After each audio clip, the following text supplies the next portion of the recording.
మీలో చాలా మందికి తెలియదు.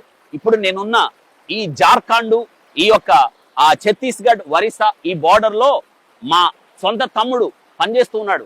చాలా సంవత్సరాలుగా తను వృత్తిరీత్యా ఇంజనీర్ గా పనిచేస్తున్నప్పటికీ కూడా తన ఇంజనీరింగ్ ఉద్యోగానికి రిజైన్ చేసి చదువుకు స్వస్తి చెప్పి ఇక్కడ గుత్త కోయ అనే అటవిక జాతుల మధ్య ఇక్కడ పరిచయం చేస్తున్నాడు. తనను బట్టే మేము అనేక సార్లు ఈ స్థలాలకు రావడం, లేకపోతే ఈ అడవి ప్రాంతాల్లో మాకు దారి చూపించింది వాళ్లే. మా అవసరతను గుర్తించి మీరు ఇక్కడికి వస్తే మంచిది, ఇక్కడ పరిచర్య చేయడానికి అనుకూలంగా ఉంటుందని ఇక్కడ పరిచర్యకు మమ్మల్ని ప్రేరేపించింది ఎవరంటే మా తమ్ముడు ఇక్కడ ఈ ప్రాంతాల మధ్య పనిచేస్తున్నాడు. ఉత్తర భారతదేశంలో FMBB తరఫున మా సొంత చెల్లెలు అక్కడ MSc చదువుకొని PhD చేసి అక్కడ టీచర్గా అక్కడ పనిచేస్తా ఉంది. వీరి జీవితాలన్నీ కూడా దేవునికి సమర్పితమే.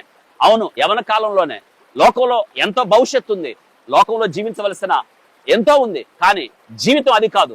దేవుడు మనకిచ్చిన గొప్ప పరిచర్య ఏంటంటే సువార్త పరిచర్య, ఎన్నో రీతులుగా ప్రకటించడానికి.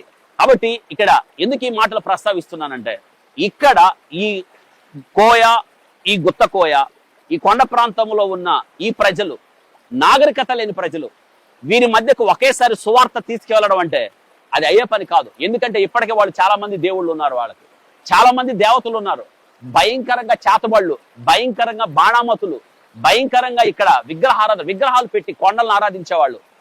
ఇంకా ఈ కొండ ప్రాంతాలకు వెనక భాగంలో నరబలులు కూడా వాళ్ళు ప్రాక్టీస్ చేస్తున్నారు, హ్యూమన్ సాక్రిఫైస్ చేస్తున్నారు. వారి మధ్య నా తమ్ముడు పరిచర్య చేస్తూ ఉన్నాడు. వాళ్ళ మధ్యకి ఎలా ప్రవేశించారు తెలుసా?